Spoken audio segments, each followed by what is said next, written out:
Your F-150 has cheat codes Ford never told you about, and the longer you go without knowing them, the more life you're quietly draining out of that engine. Ford builds a lot of intelligence into these trucks: throttle learning, transmission adaptive shifting, idle calibration. The truck is constantly making decisions based on data it's collecting. The problem is, none of that is in your owner's manual. And over time, some of those learned behaviors drift.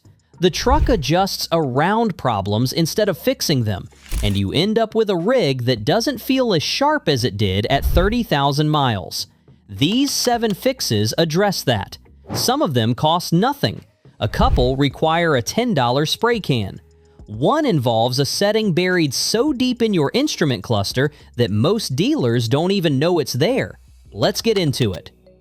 Throttle body reset. Your throttle body has a learned idle position. Every time you start the truck, it references that saved position to manage airflow at idle. The issue is, carbon builds up on the throttle plate over time, and the ECU compensates by adjusting the idle, not by flagging a problem. Eventually, the learned position is so far off that you get rough idle, hesitation off the line, or a surge when you come to a stop. The fix is a throttle body relearn, and it costs nothing. Turn the key to on. Don't start the engine. Wait 10 seconds, then turn it off. Do that 3 times in a row. On the 4th cycle, start the truck and let it idle for 3 minutes without touching the gas. You're giving the ECU a clean baseline to relearn from. If your idle has been slightly rough or your throttle feels lazy, do this first before you spend a dime on anything else. MAF sensor cleaning. The mass airflow sensor sits between your air filter and throttle body, and its job is to tell the ECU exactly how much air is entering the engine. When it gets dirty, and it will, the readings drift. The ECU sees incorrect air mass numbers, adjusts fuel trim accordingly, and your fuel economy and power output both take a quiet hit. Pick up a can of MAF sensor cleaner, not throttle body cleaner, not brake cleaner, specifically MAF cleaner. Take the sensor out, spray the wire element from about 4 inches away, let it dry completely, and reinstall. That's it.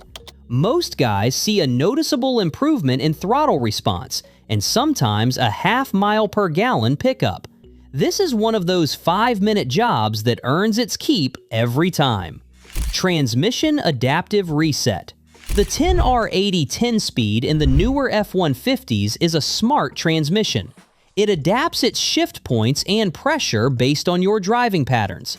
That's useful in theory. In practice, it means the transmission can develop sloppy shift habits, especially if the truck has been driven hard, if you've done a fluid change, or if it's just accumulated a lot of miles of city traffic. To reset the adaptives, disconnect the negative battery terminal for 15 minutes. This clears the learned shift data and forces the transmission to relearn from scratch. When you reconnect and drive, keep it gentle for the first 20 miles. Highway cruising, light acceleration. You're teaching it clean habits. A lot of owners report noticeably crisper shifts after this, especially first to second and second to third. EcoBoost turbo cooldown habit. If you're running the 2.7 or 3.5 EcoBoost, listen up. Turbochargers spin at over 100,000 RPM and get extremely hot.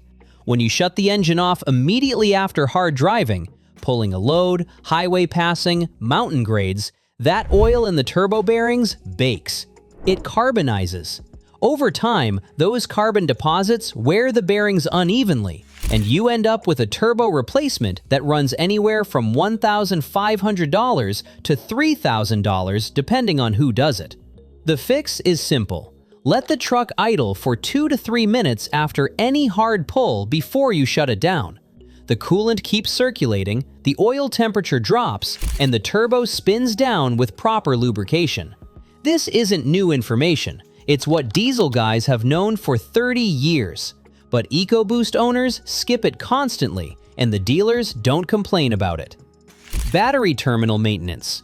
Corroded battery terminals don't just cause hard starts, they create resistance in the entire electrical system, and your F-150's ECU, sensors, and solenoids all run off that same voltage.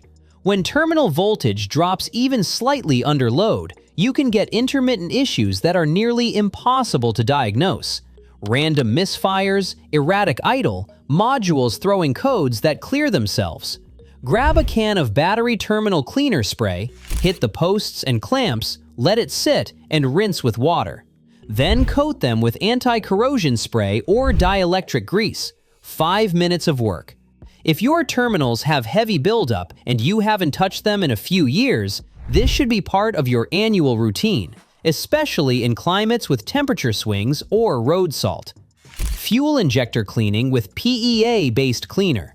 Not all fuel system cleaners are created equal. The ones that actually work contain polyetheramine, PEA. That's the compound that dissolves carbon deposits in injectors and on intake valves.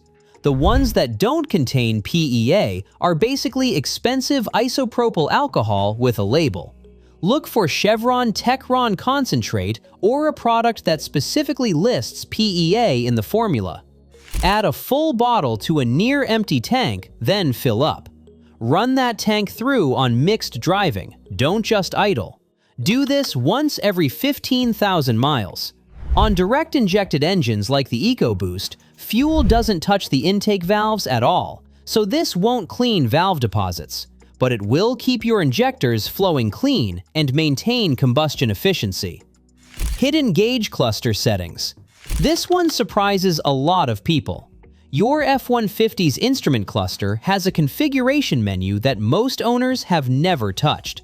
Depending on your trim and model year, you can access it by holding the OK button on your steering wheel while the truck is on but not running, or by navigating through the settings menu on the center display. Inside that menu, you can enable oil life monitoring if it's not active, adjust trailer sway sensitivity, turn on individual tire pressure readouts for all 4 corners instead of a generic warning light, and on some models, configure your auto stop behavior. That last one, the engine auto stop that shuts the engine off at red lights, can be set to remember your preference so you're not disabling it every single time you start the truck.